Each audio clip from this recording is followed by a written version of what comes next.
돈이 어디 있냐? 이게 이제 문제인데 이거 은행에 있습니다. 은행에.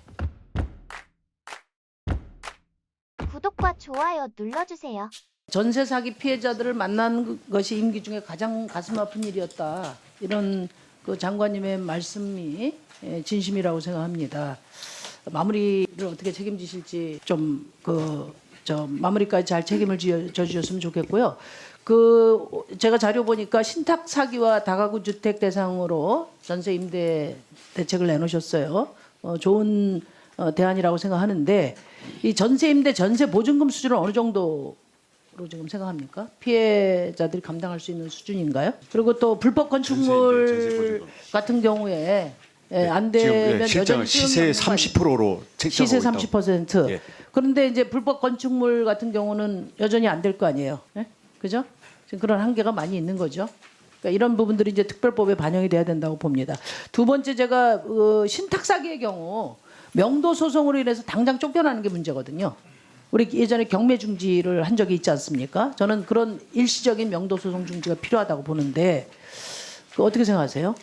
예, 그런 부분을 제 법적 근거의 보완이 필요하다고 생각하고 있습니다. 근데 이제 지난번에 제가 이제 이번에 대구에 내려가서 신탁 사기주택 채권자이자 최근에 명도 소송을 추진한 신협을 만났어요.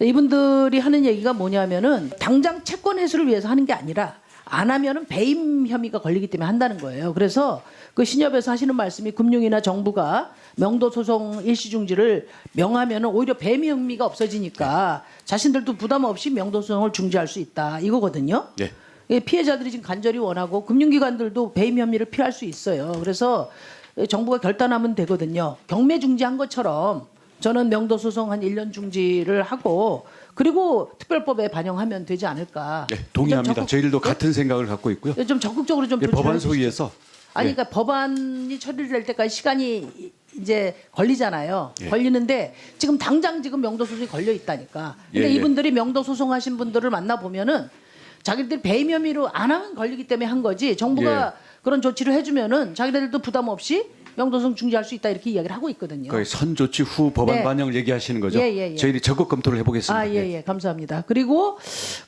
지금 허그 보증한도하고 자본금 늘려달라고 하지 않습니까? 근데 제가 보니까 허그 대입연재 금액이 올해 5조 이상이에요. 근데 2, 3년 후에는 주택을 매각하면 한 원금의 60, 70%를 회수할 수 있다고 합니다. 그때까지 버틸 자금을 이제 늘려달라고 국토부나 허그가 지금 이야기를 하고 있는데 이런 방식을 장관님 뭐라고 합니까? 이런 방식을 뭐라고 부릅니까? 이게 바로 선구제 후 회수 방식이거든요, 이게. 그렇지 않습니까? 그러니까 허그가 하려고 하는 게 바로 그거예요. 그래서 저는 이제 장관님께서 그동안에 대한민국의 권리보호 장치를 뛰어넘는 거라고 여전히 반대를 하고 계시지만 이미 공공기관이 그렇게 하고 있어요. 그래서 제가 왜 이 말씀을 드리냐면은 한국도시연구소에서 그 피해 가구를 대상으로 한 실태조사에 따르면 피해 주택의 전세보증금 평균이 1억 3천입니다. 그리고 현재 지금 피해자 인정 건수가 10,000명이고요. 앞으로 발생할 피해자까지 맥시멈 3만이에요. 그러면 보증금의 절반을 돌려준다고 하면 1조 9,500입니다. 그러니까 2조면은 3만 명 피해자가 싹 다 구제되는 거예요.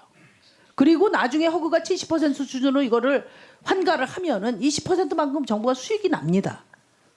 그러니까 저는 이제 이런 그 합리적인 방식 그리고 정부가 이미 공공이 해왔던 방식으로 해서 지금 이 10,000명 또 앞으로 예상되는 3만 명 다 청년입니다. 결혼하려고 했던 사람 못하고 애 낳으려고 한 사람 포기합니다.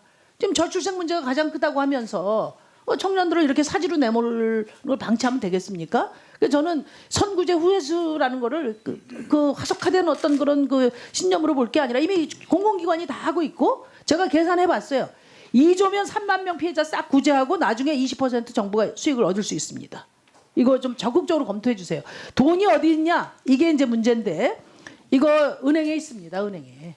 예? 지금 뭐 난리잖아요. 은행이 3분기까지 이자 수익이 44조, 같은 기간 단기 순이익이 19조, 주택담보대출이 은행 2분기에 지금 1천조가 넘었지 않습니까? 주택담보대출은 주택이라는 담보 있고 그 다음에 다 공공기관이 보증서 주니까 땅 짓고 헤엄치기로 돈 번 거 아니에요. 여기서 2조 출연하라고 하세요.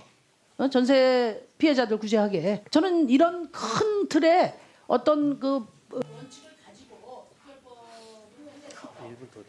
특별법을 해서 다 따져봤습니다. 이 방안을 적극 검토해 주실 것을 제안드립니다. 답을 해주세요. 그 제안하시는 뭐 마음이나 아이디어는 저희들이 뭐 충분히 그 고민할 지점들이 있는 것 같은데요. 좀 더 신중한 검토가 필요한 것 같습니다. 그러니까 그 가장 중요한 원칙 있지 않습니까? 원칙에 대한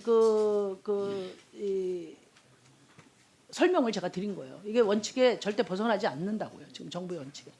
한번 적극 검토를 부탁드립니다. 지금 뭐 은행의 돈에 대해서 말씀하셨는데 예를 들어서 이런 부분들이 아니 그건 재원 마련 문제고 그건 뭐 별개 문제고. 예, 그런 부분들이 뭐 사회적 공헌이라든가 이렇게 해서 좀 더 국민적인 합의나 자발성이 결합된 부분이 있다면 저희들이 못할 것도 없다고 생각을 합니다만은 그것을 은행 돈이 과연 누구 돈이냐 이렇게 했을 때 아니 복잡한 약간 문제가 있기 오해하실 때문에 건데 재원 마련은 별개의 문제고 제가 아이디어를 하나 드린 거고요. 앞에 선부재 후회수라는 큰 원칙의 측면에서 볼 때 정부가 그동안에 주장하셨던 원칙이나 그다음에 이후에 뭐 플러스 마이너스를 보더라도 가장 효과적인 방안이다. 그 캠코 같은 경우에 이걸 만약 후회수 방식으로 하게 되면 평가액이 10%밖에 안 나온다는 게 우리 지난번에 한참 논쟁을 했던 내용 아니겠습니까? 그 보증이라는 것은 지금 이 전세 사기에 대한 피해 보전을 뜻하는 게 아닙니다.